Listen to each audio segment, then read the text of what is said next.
देखो आज का इस लेक्चर के अंदर हम पिछले लेक्चर में हमने टेट्राहेड्रल ऑक्टाहेड्रल बॉन्ड के ऊपर न्यूमेरिकल देखा था, 7 क्रिस्टल सिस्टम के बारे में बात की थी।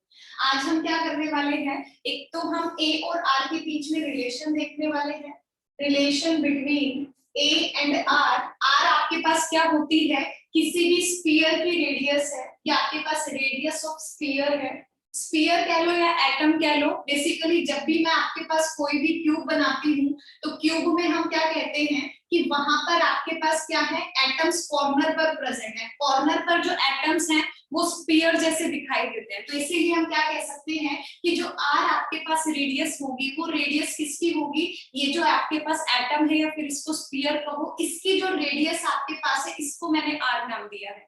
ठीक है, ए आपके पास क्या है, जो भी क्यूब की आपके पास एज लेंथ है उसे हम क्या कहते हैं, ए कहते हैं। अब आपको क्या करना है, इन दोनों के बीच में रिलेशन को चेक करना है कि दोनों में रिलेशन क्या होता है।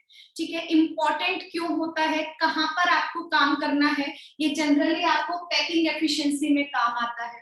और पैकिंग एफिशिएंसी में आप इसका डायरेक्ट यूज भी करते हो, क्योंकि आपने देखा होगा सीबीएसई का जो पैटर्न आता है क्वेश्चन पेपर का, वहां पर सिर्फ और सिर्फ 1 मार्क के क्वेश्चन, 2 मार्क के या मैक्सिमम सबसे बड़ा क्वेश्चन आपको 3 नंबर का मिलता है। और 3 नंबर में भी जो भी आपको बड़ा क्वेश्चन मिलता है उसमें जनरली या तो मैकेनिज्म मिलता है या फिर न्यूमेरिकल मिलता है। न्यूमेरिकल और मैकेनिज्म्स के सिवाय कोई बड़ा क्वेश्चन जनरली आपको देखने को नहीं मिलता। कोई भी क्वेश्चन होगा बड़ा, अगर 3 नंबर का क्वेश्चन है उसको 3 पार्ट्स में डिवाइड कर देंगे, 1 मार्क का क्वेश्चन कर देंगे, या फिर उसको 2 पार्ट्स में डिवाइड कर देंगे, 2+1 कर देंगे, 1+1, इस तरह से क्वेश्चन करते हैं। चाहे आपका 5 मार्क का क्वेश्चन हो वो भी आपका 1+1+1+1 इस तरह से आता है, या फिर 3+2 आपके पास आ जाएगा, एक न्यूमेरिकल या मैकेनिज्म उसमें दे दिया। ठीक है, तो सबसे बड़ा क्वेश्चन न्यूमेरिकल या उससे आता है। तो यहाँ से जब भी पैकिंग एफिशिएंसी पूछता है, मैक्सिमम से मैक्सिमम जो पूछी गई है वो आपसे 2 मार्क की पूछी गई है।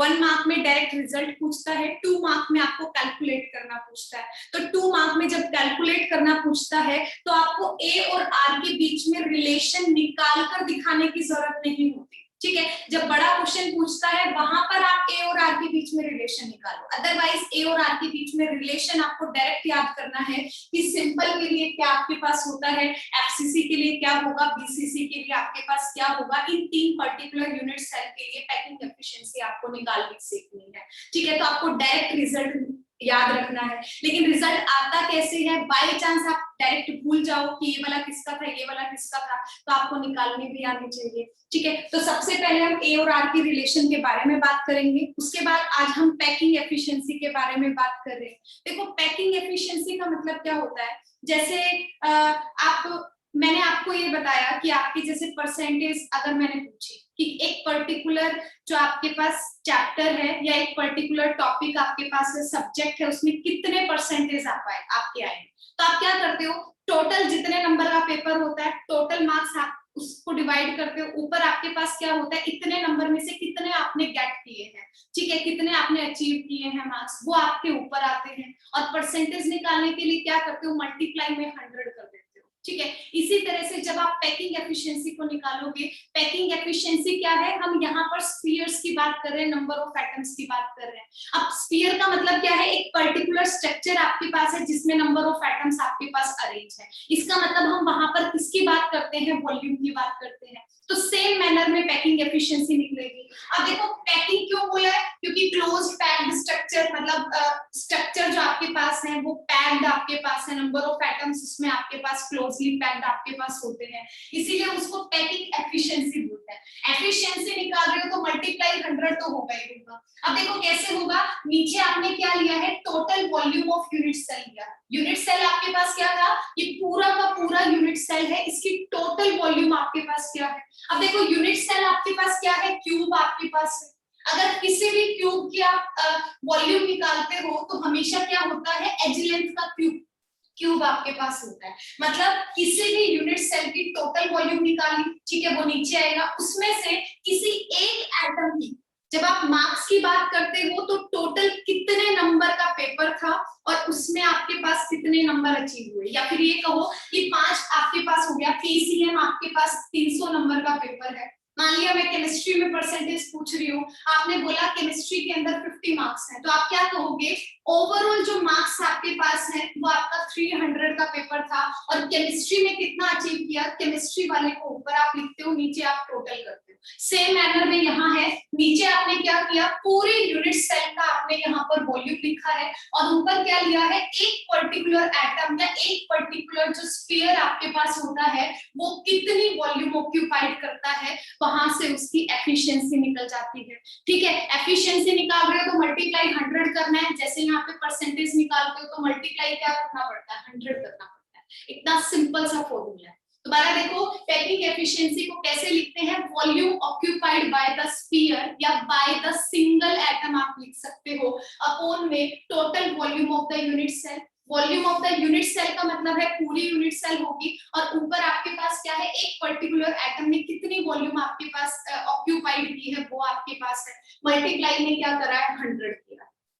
ठीक है, अब कैसे करेंगे, मैंने जब यूनिट सेल की बात की, देखो यूनिट सेल आपके पास क्या है, क्यूब है। अब क्यूब का जब भी आप वॉल्यूम निकालते हो, क्यूब का वॉल्यूम क्या क्या होता है, मान लिया ये सारी एज लेंथ आपके पास क्या है, ए है। क्यूब का मतलब क्या है, सारी की सारी साइड्स जो आपके पास होती हैं वो क्या होती है, इक्वल होती हैं। हम क्या कहते हैं, a equal to B equal to C, इन तीनों को हमने क्या कर दिया, a के इक्वल मान लिया, तो ये भी a होगी, ये भी a होगी, ये भी a होगी, ये सारी की सारी आपके पास क्या हो जाएंगी, a एज लेंथ हो जाएंगी। तो हम क्या कहते हैं कि एज लेंथ का होल क्यूब कर देते हैं, तो वॉल्यूम आपकी क्यूब के लिए निकल जाती है, मतलब यूनिट सेल के लिए। तो जब भी आप निकालोगे, चाहे सिंपल यूनिट सेल का निकालो, बीसीसी का निकालो, एफसीसी का निकालो, सब में total volume of unit cell कैसे लिखते हो, ए का क्यूब लिखते हो। अब ऊपर देखो, ऊपर क्या है, volume occupied by the sphere है, या by the single one atom आपके पास है। अब एटम कैसा होता है, स्फीयर जैसा होता है। अब स्फीयर का वॉल्यूम कैसे निकालते हैं,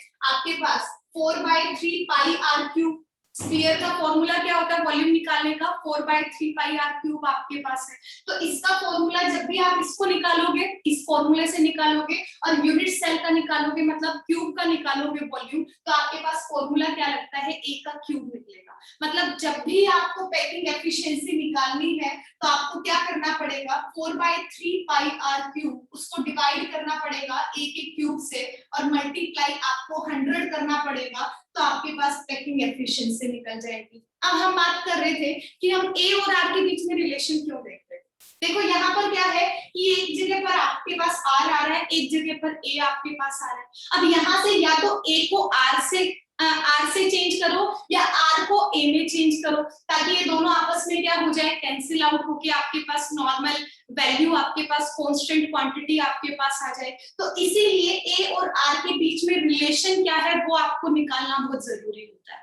2 मार्क में मैक्सिमम पेपर आता है, जब भी सीबीएसई में पेपर आएगा आप डायरेक्ट लिखना कि एफसीसी के लिए ए और आर के बीच में ये रिलेशन होता है, स्ट्रक्चर बना के, सिंपल के लिए ये होता है, बीसीसी के लिए ये होता है। ठीक है, एक आधी बार क्या कर लेता है, बाय चांस आपसे ये भी पूछा जा सकता है कि आप ए और आर के बीच में रिलेशन निकाल कर दिखाओ। ये क्वेश्चन कम आता है, सीधा 1 मार्क में आता है, तो रिजल्ट आपको याद रखना होता है।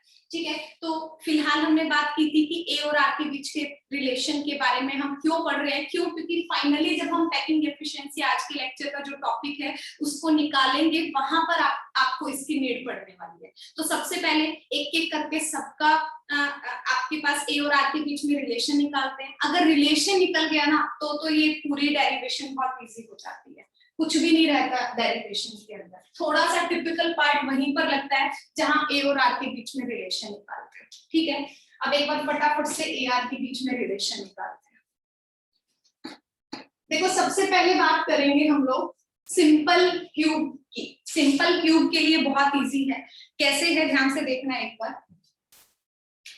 ठीक है, देखो सबसे पहले आपको एक क्यूब बनानी जरूरी है। क्यूब आपने बनाई, ठीक है, इस क्यूब के अंदर मैंने आपको एक चीज बताई थी, नॉर्मली हम क्या करते हैं, एटम्स को कोई भी, मान लिया ये वाली लाइन मैंने देखी है, ये आपके पास एज लेंथ ए है, ये वाला पॉइंट, इसको मैंने ऐसे रिप्रेजेंट किया, ये पूरा क्या है, ए आपके पास।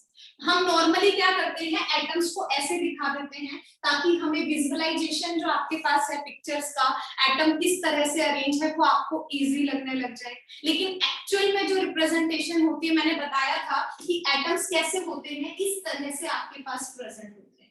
तो जो आपको यहाँ पर कैलकुलेशन करनी है वो एक्चुअल रिप्रेजेंटेशन की हेल्प से करनी है। इसका मतलब क्या है कि हर एज लेंथ पर जब भी आप सिंपल क्यूब की बात करते हो, क्योंकि सिंपल क्यूब के अंदर एटम्स जो आपके पास हैं सभी के सभी कॉर्नर पर प्रेजेंट है। अगर कॉर्नर पर प्रेजेंट है और आपको पता है कि जो कॉर्नर पर आपके पास पॉइंट्स हैं वो किसको मिलके बनते हैं, एक एज लेंथ को मिलके बनते हैं, ठीक है। तो इसका मतलब आपको सिंपल एक एज लेंथ लेनी है और वहीं से आपके पास क्या निकल जाएगा, ए और आर के बीच में रिलेशन निकल जाएगा। अब देखो ये पूरी की पूरी जो आपके पास एज लेंथ है वो आपके पास क्या है, ए है। लेकिन यहाँ पर अगर मैं स्फीयर की बात करूं, एक स्फीयर आपके पास यहाँ है, दूसरा एटम आपके पास यहाँ अरेंज है, ठीक है। मान लिया ये ए पॉइंट आपके पास है, ये बी पॉइंट है। अब देखो यहाँ पर ए वाले स्फीयर की अगर मैं बात करती हूँ, यहाँ पर देखो आपके पास जो रेडियस है, मैंने पहले ही बोला है रेडियस ऑफ स्फीयर आपके पास क्या है, आर है। इसका मतलब ये जो रेडियस है वो आपके पास आर होगी और इधर से जो रेडियस आपके पास है वो भी क्या होगी, आर होगी। तो यहाँ पे जो टोटल ए आपके पास निकल कर आता है, एक किसके इक्वल निकल कर आता है, 2r के इक्वल निकल कर आता है। किसकी, जब आप सिंपल प्रिमिटिव यूनिट सेल की बात करते हो, सिंपल यूनिट सेल की बात करते हो। सबसे इजी है सिंपल यूनिट सेल के अंदर कि ए और आर के बीच में रिलेशन क्या होता है, क्योंकि एटम्स सिर्फ और सिर्फ कॉर्नर पर प्रेजेंट है और कॉर्नर्स किससे मिलके बनते हैं, दो एटम्स को सिंपल ज्वाइंट करके मिलके बनते हैं, जहां पर पूरी की पूरी एज लेंथ है वो ए है और किससे मिलके ए बनी है, दो आर से मिलके बनी है। तो हम क्या कहते हैं कि ए इक्वल टू क्या हो जाएगा, 2r आपके पास हो जाएगा, ठीक है। ये सिंपल के लिए था, बहुत इजी था। अगला देखते हैं एक बार, इसके बाद हम face centred cubic unit cell की बात करें। एक बार डिस्कस करते हैं, जो भी डाउट होगा उसके बाद ले लेंगे। फेस सेंटर्ड यूनिट सेल आपके पास है। अब देखो फेस सेंटर्ड के अंदर क्या होता है, एटम्स कॉर्नर पर तो हैं, लेकिन कॉर्नर के साथ साथ क्या होता है, फेस के सेंटर में भी एटम है। फेस के सेंटर में एटम, मान लिया मैंने ऊपर वाला ही बॉक्स लिया है, तो फेस का सेंटर क्या हो जाएगा, एटम यहाँ पर प्रेजेंट होगा, ठीक है। एक एटम क्या है, फेस के सेंटर पर, यहाँ पर भी इसी तरह से फेस के सेंटर पर एटम। अब देखो मैं ऊपर वाला बॉक्स बना रही हूँ, इसको मैंने क्या नाम दिया, ए बी सी डी। आपके पास ध्यान से देखना, ए बी सी डी को बना रही हूँ, ए बी सी डी इस तरह से आपके पास है, ये ए है, ये बी है, ये सी आपके पास है, ये डी है। अब एक्चुअल में कैसे रिप्रेजेंटेशन है, यहाँ पर क्या है, मिड पॉइंट, यहाँ पर एक एटम इस तरह से है, यहाँ पर क्या होगा, दूसरा एटम आपके पास इस तरह से, ये भी क्या होगा, इन दो एटम से मिलके आपके पास बने हैं इस तरह से। यहाँ वाला एटम है वो भी क्या होगा, इस तरह से एटम से मिलके बना है। अब ये पूरा एक फेज हो गया। फेज के सेंटर में एटम का मतलब है कि सेंटर वाला जो एटम होगा वो इस तरह से एक एटम आपके पास सेंटर का यहाँ होगा। अब देखो फेस, अब आपको यहाँ पर जो लाइन चूज करनी है, आपको जो भी वो कौन से लेनी पड़ेगी, क्योंकि मैं face centred cubic unit cell की बात कर रही हूँ, तो वहां पर फेस का सेंटर और कॉर्नर, क्योंकि एटम्स कॉर्नर प्लस फेस के सेंटर पर प्रेजेंट है, वो दोनों के दोनों इंक्लूड होने चाहिए। अब देखो इंक्लूड कैसे होंगे, फेस का सेंटर, मेरे फेस जो आपके पास एफसीसी है वो किससे है, फेस के सेंटर से मिलके बना है। इसका मतलब यहाँ पे आपको क्या लेना पड़ेगा, यहाँ पर ये बी और डी जो आपके पास है यहाँ से वैल्यू निकल कर आएगी। ध्यान से सुनो, बी और डी से आपके पास वैल्यू निकल कर आएगी। अब देखो बी और डी को अगर मैं बात करती हूँ, बी डी की बात करती हूँ, ध्यान से देखते जाना, बीडी मुझे निकालना है, कैसे है, बीच में पूरा का पूरा एक एटम है, एक ये एटम आपके पास है, एक ये आपके पास है, एक ये वाला एटम आपके पास है। जनरली मैं किसकी बात कर रही हूँ, यहाँ पर ब्लू लाइन से दिखाती हूँ, इजी लगेगा।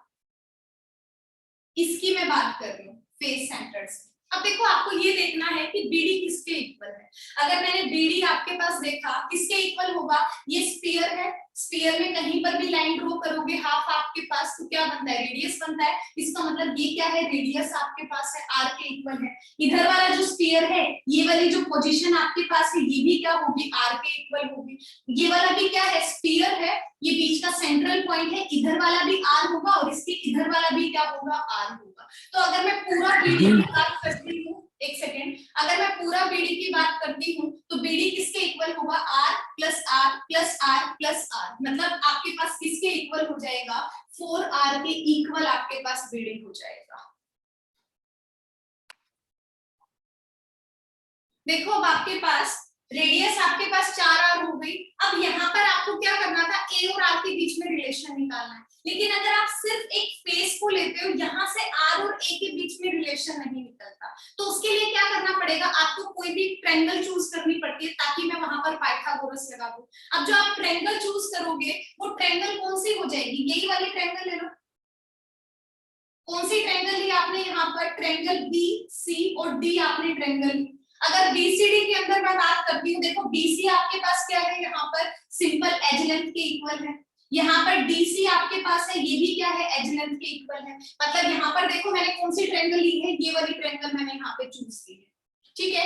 बीडी मैंने निकाल लिया, 4r के इक्वल है। अगर मैं यहाँ पर बीसी की बात करती हूँ तो सिंपल एज लेंथ आपके पास है, ए के इक्वल होगा। सीडी आपके पास है, वो भी आपके पास क्या होगा, ए के इक्वल होगा। और अगर मैं यहाँ पर पाइथागोरस लगाती हूँ, ठीक है, आपके पास थ्योरम लगाती हूँ, तो क्या कहते हैं हम कि जो मेरे पास यहाँ पर ये वाला होता है, ठीक है, परपेंडिकुलर बेस और हाइपोटेनस है, इसका स्क्वायर, मतलब हम क्या लिखते हैं, बीडी का स्क्वायर किसके इक्वल होता है, बीसी प्लस सीडी के इक्वल होता है। बीसी स्क्वायर प्लस में सीडी के स्क्वायर के इक्वल होता है, ये हमारे पास क्या कहती है, पाइथागोरस थ्योरम कहती है, ठीक है। इसको सॉल्व करो, बीडी का स्क्वायर का मतलब क्या है, 4r का स्क्वायर आपको करना है इज इक्वल टू, अगर मैं बीसी का स्क्वायर की बात करती हूँ, बीसी के स्क्वायर का मतलब है a स्क्वायर, सीडी के स्क्वायर का मतलब क्या है, a स्क्वायर, तो कितना आएगा, 4r का square is equal to 4r का whole square is equal to 2a square के इक्वल हो जाएगा। अब देखो 4r का होल स्क्वायर करोगे, 4 का स्क्वायर कितना होगा, 16, r का स्क्वायर आपके पास r स्क्वायर हो जाएगा,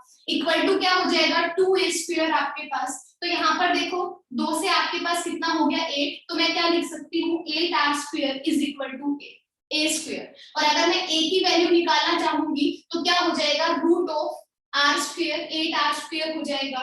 r स्क्वायर निकालूंगी तो आपके पास कितना हो जाएगा, r आ जाएगा। मतलब a और r के बीच में रिलेशन कितना बन जाएगा, रूट 8r निकल जाएगा। रूट 8r को सॉल्व कर लो, r इसको क्या लिख सकती हूँ, 4 मल्टीप्लाई 2 इंटू r कर सकती हूँ, और 4 का रूट कितना होता है, 2, तो कितना हो जाएगा, 2 रूट 2r आपके पास हो जाएगा। तो किसी भी एफसीसी के लिए जब भी आप रिलेशन निकालते हो तो आपके पास कितना निकल कर आता है, a equal to 2 root 2r आता है। एक बार फटाफट से क्विक रिवीजन देखो, कुछ नहीं किया, जब मैंने सिंपल के लिए बात की थी, सिंपल के अंदर जो एटम्स आपके पास होते हैं वो सिर्फ कॉर्नर से मिलके बनते हैं, तो सिंपल के अंदर कुछ नहीं था, सिर्फ एज लेंथ को लिया, a आपके पास 2 स्फीयर से मिलके बना था, तो a की वैल्यू 2r आ गई। लेकिन जब मैं एफसीसी की बात कर रही हूँ तो एफसीसी के अंदर आपको फेस, सेंटर और कॉर्नर को लेते हुए आपको वो वाली जो लाइन होती है वो आपको इंट्रोड्यूस करनी पड़ती है, क्योंकि वही एफसीसी को रिप्रेजेंट करती है। तो यहाँ पर जो आपके पास है वो मैंने ऊपर वाले इसके अंदर मान लिया, आपके पास एबीसीडी के अंदर जो बीडी आपके पास है, यहाँ पर फेस का सेंटर भी आ रहा है, कॉर्नर भी आ रहा है, ठीक है। अगर बीडी देखा मैंने तो ये किसके इक्वल आ रहा है, आपके पास 4r के इक्वल आ रहा है, ठीक है, r plus r plus r plus r। तो मैंने क्या कहा, बीडी की वैल्यू जो आपके पास है वो 4r है। अब आपको रिलेशन चाहिए r और a के बीच में, तो a आपका किससे रिलेट होगा, a सारा का सारा क्या है, एज लेंथ आपके पास है। तो आपने क्या किया, ये वाली ट्रायंगल चूज कर ली, बी सी डी आपने चूज कर ली और वहां पर पाइथागोरस थ्योरम लगा दी। मैं क्या कहती हूँ कि जो बीडी का स्क्वायर है पाइथागोरस थ्योरम से वो किसके इक्वल होगा, बीसी प्लस में सीडी के इक्वल हो जाएगा। तो वही पाइथागोरस थ्योरम लगाई है, बीसी की वैल्यू a है, सीडी की वैल्यू भी a है, जस्ट इसको सॉल्व किया, रिलेशन आपके पास क्या आ गया, a की वैल्यू 2 रूट 2r आपके पास आ गया। तो ये एफसीसी के लिए रिलेशन था।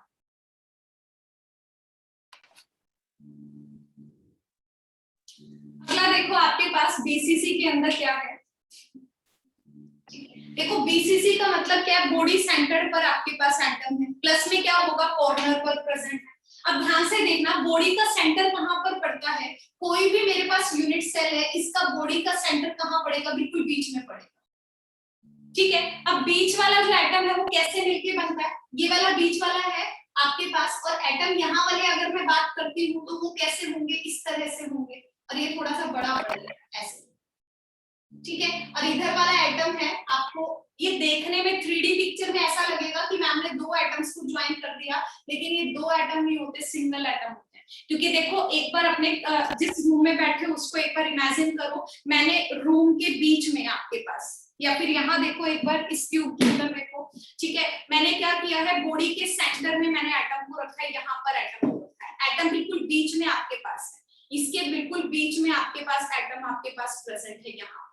अब देखो एटम यहाँ पर है, आपको जो लाइन चूज करनी है वो लाइन आप कौन सी चूज करते हो, जो इस सेंटर वाला जो आपके पास बीच में एटम होगा उससे मिलती हुई चली जाए। अब बीच में जो भी एटम आपके पास यहाँ पर प्रेजेंट है, मान लिया यहाँ पर जो भी एटम प्रेजेंट है वो किसको लेते हुए चलेगा, वो एक इस डायगोनल को लेते हुए चलेगा, एक इसके ठीक अपोजिट वाला जो डायगोनल होगा इसको मिला के बनेगा आपके पास। इमेजिन करो जब भी आप बॉडी सेंटर पर कोई एटम को रखते हो, एटम्स यहाँ पर अंदर की तरफ बीच में आपके पास प्रेजेंट होगा, और उससे अगर एक लाइन ड्रॉ करोगे तो वो एक डायगोनली आपके पास रूम में पड़ेगी। या फिर आप ऐसे इमेजिन करो, अपने रूम में देखो बीच में आपने एटम को रख दिया, अब इस बीच में आपके पास एटम है तो वो कैसे इंट्रोड्यूस होगा, कॉर्नर और बॉडी सेंटर को मिलाते हुए एक ऊपर वाला कॉर्नर प्रेजेंट होगा, बीच में एटम है, और एक नीचे वाला कॉर्नर आपके पास से ये वाला इंट्रोड्यूस होगा। इसका मतलब दोनों एक दूसरे के क्या होते हैं, डायगोनली अपोजिट वाली जो साइड है वो वाला इंट्रोड्यूस करेगा। यहाँ देखो जब मैं कर रही हूँ तो मेरे पास क्या है, ये वाला आपके पास एक एटम है, ठीक है, आपके पास इस तरह से दिखाई देगा कॉर्नर पे, ऐसे ही एक मेरे पास यहाँ पर है, एक क्या है बॉडी के सेंटर में। यहाँ पर इसको देख के कंफ्यूज मत होना कि हमने दो डिब्बे बनाए हैं और मैम ने यहाँ पर एटम को ऐसे दिखाया, तो यहाँ पर दो आर्म होना चाहिए। एक्चुअल में रूम की रिप्रेजेंटेशन देखो, एक एटम आपके पास यहाँ पर प्रेजेंट है, एक एटम बीच में प्रेजेंट है, और इधर वाला जो है वो आधा हिस्सा 1/8 पार्ट आपका देता है यूनिट सेल में, तो एक एटम से मिलके बनेगा। ठीक है, तो यहाँ देखो आपके पास एक इसका मतलब इसको मैंने ई मान लिया, तो आपको क्या चाहिए, बीई चाहिए, तो आपको सबसे पहली बात तो ये है। अब देखो अगर मैंने ये बीई चूज की है, अगर मैंने इस बीई को चूज किया है तो आपको फिर से एक ट्रायंगल बनाना है, वो ट्रायंगल मैंने कौन सी चूज करी है, म्यूट करो एक बार, ठीक है, मैंने ट्रायंगल कौन सी चूज की है, आपके पास बीडीई चूज की है। देखो मेरे पास क्या था, बीई आपको चाहिए था बीडी का, ठीक है, बीई का बॉडी सेंटर वाले का, इसको मिला के एक ट्रायंगल चूज करनी है, ये वाली ट्रायंगल चूज करो। मैंने क्या किया कि जो फेस सेंटर वाली दिखाई दे रही थी इसको ऐसे मिलाया आपस में, तब जाके एक ट्रायंगल बनेगी। मतलब अगर मैं यहाँ से पाइथागोरस थ्योरम लगाती हूँ तो आपको क्या चाहिए, बीई का स्क्वायर चाहिए, किसके इक्वल होगा, डीई के स्क्वायर के इक्वल होगा, प्लस में बीडी के स्क्वायर के इक्वल होगा। ये सबसे कॉम्प्लिकेटेड पड़ती है जब हम बॉडी सेंटर की बात करते हैं, लेकिन इजी है अगर आपको समझ में आता है। ठीक है, पाइथागोरस थ्योरम लगाई है, कौन सी ट्रायंगल है, बी डी और ई आपके पास, बीई जो बॉडी सेंटर को मिला के बनी है, ठीक है, बीई का स्क्वायर किसके इक्वल होगा, डीई के स्क्वायर के इक्वल, प्लस में आपके पास क्या होगा, बीडी के स्क्वायर के इक्वल। अब देखो डीई क्या है, सिंपल एक एज लेंथ है, डीई आपके पास क्या है, सिंपल एक एज लेंथ है, तो इसका मतलब डीई की वैल्यू कितनी हो गई, ए आपके पास हो गई। अब देखो बीडी आपके पास है, बीडी क्या है, फेस सेंटर को चूज करके बने, और पिछले में आपने बीडी की वैल्यू को निकाला था, याद हो तो। देखो बीडी आपके पास कैसा था, इस तरह से मिलके बना है, ये बी है, ये सी है, ये डी है, ये बीडी आपको निकालना था। बीडी का स्क्वायर कैसे निकाला था आपने, ए स्क्वायर प्लस में ए स्क्वायर किया था, और बीडी कैसे निकलता है, बीडी का स्क्वायर 2a स्क्वायर के इक्वल आता है, इसका मतलब बीडी की वैल्यू क्या हो जाएगी, √2a आपके पास हो जाएगी। ठीक है, तो इसका मतलब बीडी की वैल्यू आपके पास क्या है, √2a के इक्वल आपके पास। अब देखो बीई किसके इक्वल होगा, बीई फिर से देखो यहाँ पर आर आपके पास है, एक आर बीच वाला रहेगा, एक आर ये वाला रहेगा, और साथ में क्या है, एक आर आपके पास ये वाला रहेगा, तो ये फिर से क्या होगा, 4r के इक्वल होगा। तो यहाँ पर देखो बीई आपके पास 4r के इक्वल है, सबके वैल्यू पुट करो, 4r का square is equal to a का स्क्वायर प्लस में √2a का आपके पास होल स्क्वायर। सॉल्व करो इसको, 4r square is equal to a square plus में 2a स्क्वायर आपके पास, √2 का होल स्क्वायर करोगे तो 2 बनेगा, a का स्क्वायर करोगे तो a स्क्वायर बनेगा। अब देखो 4r का स्क्वायर किसके इक्वल हो जाएगा, 3a स्क्वायर के इक्वल हो जाएगा। और अगर आपको यहाँ से a स्क्वायर की वैल्यू निकालनी है तो 4r स्क्वायर अपॉन में 3 हो जाएगा, और a की वैल्यू निकालनी है तो क्या बनेगा आपके पास, √4 अपॉन √3 आर आपके पास √4 को सॉल्व करोगे तो कितना आएगा 2 आपके पास वैल्यू आ जाएगी। तो ए और आर के बीच में रिलेशन कितना निकल कर आ जाएगा आपके पास 4 2/√3 आर के इक्वल आपके पास हो जाएगा। अरे अरे रुको रुको रुको, एक गलती करी है, बीई की वैल्यू 4r² है, ये गलती आप मत करना। 4r² का मतलब क्या है 4r का होल स्क्वायर, तो 4r का होल स्क्वायर कितना बना 16r², ये भी कितना बना 16r², तो ये भी कितना बना 16r²/3, और 16 का जब आप करोगे तो यहाँ पर कितना आएगा 4 आपके पास निकल कर आएगा। तो रिलेशन क्या बनेगा, ए की वैल्यू है 4/√3 आर के इक्वल आपके पास आएगी जब आप किसकी बात करते हो, बीसीसी की बात करते हो। ये डायरेक्ट रिजल्ट है, वो आपको याद होने चाहिए।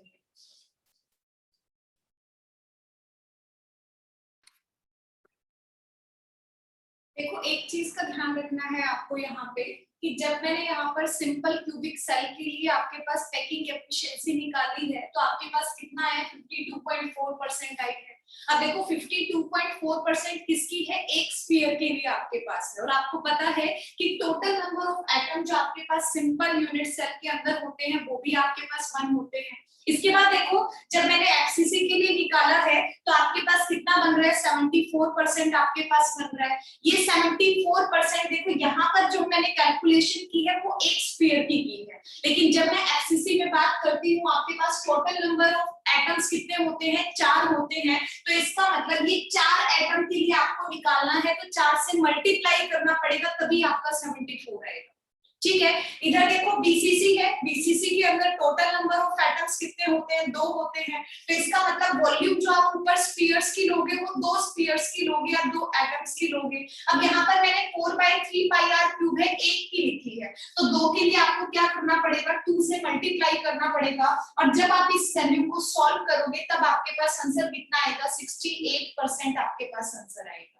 ठीक है, इसको इम्प्रोवाइज करने के लिए फॉर्मूले को आप डायरेक्ट कैसे भी लिख सकते हो, packing efficiency is equal to the volume occupied by the spheres upon में total volume of the unit cell multiply में 100, या फिर आप इसको क्या करो यहाँ पे टोटल आपके पास volume occupied by the total number of spheres कर सकते हो अगर आपको इस लाइन से थोड़ा सा कंफ्यूजन होता है। ठीक है, या फिर ऐसे कर सकते हो z से मल्टीप्लाई करके volume occupied by the one sphere upon में total volume of the unit cell multiply 100, जैसे आपको ठीक लगता है वैसे आप यहाँ पर पैकिंग एफिशिएंसी का फॉर्मूला लिख सकते हो। देखो बहुत इजी है, बिल्कुल मुश्किल नहीं था। पैकिंग एफिशिएंसी में मैंने कुछ नहीं किया था, सीधा एक स्फीयर का आपको पता है 4/3πr³ आपके पास वॉल्यूम होता है, आपके पास यूनिट सेल का वॉल्यूम कितना है, a का क्यूब आपके पास है। ठीक है, मैंने क्या किया है एक स्फीयर, अगर मैं सिंपल यूनिट सेल की बात कर रही हूँ तो उसमें टोटल नंबर ऑफ स्फीयर जो आपके पास, टोटल नंबर ऑफ एटम जो आपके पास प्रेजेंट होते हैं वो सिंगल एक आपके पास होता है, इसीलिए मैंने यहाँ पर सिंपल 1 ही रखा है, इसीलिए मैंने यहाँ पे कोई मल्टीप्लीकेशन नहीं की थी।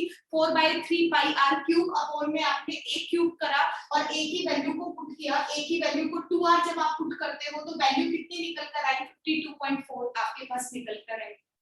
ठीक है, अब देखो एफसीसी में क्या था 4/3πr³ जब आपने यहाँ पर किया है 4/3πr³ यहाँ पर आप जब करोगे, ठीक है, तो वो क्या है सिंपल एक स्फीयर का है, लेकिन एफसीसी के अंदर टोटल नंबर ऑफ स्फीयर है वो 4 प्रेजेंट होते हैं, तो यहाँ पर आपको 4 से मल्टीप्लाई करना बहुत जरूरी है क्योंकि पूरी एफसीसी के अंदर 4 स्फीयर आपके पास प्रेजेंट है। बस कुछ नहीं करना, 4 × 4/3πr³ आपके पास अपॉन में आपके पास क्या होगा a का क्यूब होगा, a के क्यूब को मैंने सॉल्व किया था, ये आपके पास आया, इनटू में 100 किया, सॉल्व करोगे आंसर आपके पास कितना आएगा 74%, यही कैलकुलेशन आएगी, आप एक बार करके देख लेना बेशक। ठीक है, ऐसे ही बीसीसी में कुछ नहीं है, 2 × 4/3πr³ अपॉन में a का क्यूब है, a की वैल्यू को मैंने कितना पुट किया है 4r अपॉन में √3 का होल क्यूब मैंने पुट किया है और मल्टीप्लाई 100 कर दिया, तो आपके पास क्या निकल कर आ गया 68% आपके पास वैल्यू निकल कर आ गई। तो ये पैकिंग एफिशिएंसी थी सिंपल के रिस्पेक्ट में, एफसीसी के रिस्पेक्ट में, और आपके पास जो है क्या नाम है बॉडी सेंटर्ड यूनिट सेल के रिस्पेक्ट में।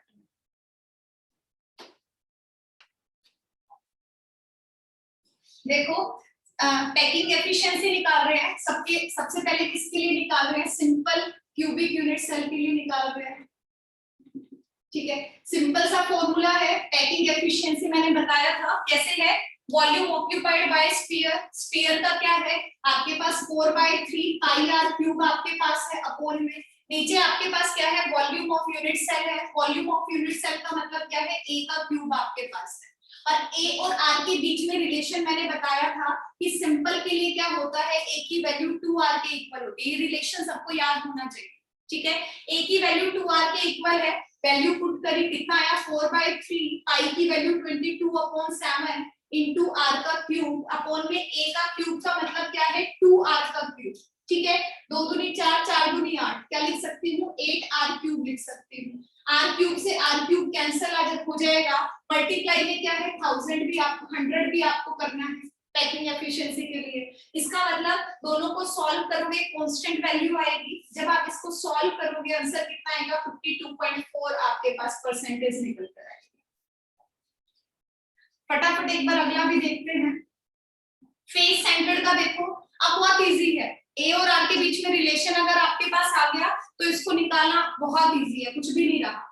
पैकिंग एफिशिएंसी फिर से देखो कितना बनेगा 4/3 पाई आर क्यूब अपॉन में आपके पास क्या रहेगा a का क्यूब आपके पास रहेगा, a और r के बीच में रिलेशन एफसीसी में क्या किया था a की वैल्यू किसके इक्वल थी 2√2r के इक्वल थी, इसका मतलब उसका क्यूब हो जाएगा, ऊपर देख लो यहाँ पे भी लिखा है एफसीसी के लिए a की वैल्यू कितनी निकल कर आई है 2√2r आपके पास आई थी, सिंपल उस वैल्यू को पुट किया, जस्ट आपको सॉल्व करना है 4/3 22/7 या इसको 3.14 कर लो इनटू में आपके पास r क्यूब, नीचे सॉल्व करो 2 दूनी 4 4 दूनी 8 8 आपके पास हो गया √2 इंटू √2 2 आपके पास आएगा, इसका मतलब 2√2 आपके पास बन जाएगा फिर से, ठीक है, देखो √2 √4 आपके पास हो गया, इसको मैं लिख सकती हूँ 2 और ये आपके पास कितना हो जाएगा √2, तो इसका मतलब ये 8 हो गया, ये 2√2 हो गया और इनटू में r क्यूब हो गया, r क्यूब से r क्यूब कैंसिल आउट है, मल्टीप्लाई में क्या करना है 100 करना है, वैल्यू को सॉल्व करोगे आंसर कितना निकल कर आएगा 74 निकल कर आएगा, पीछे क्या लगाना है परसेंटेज लगाना है,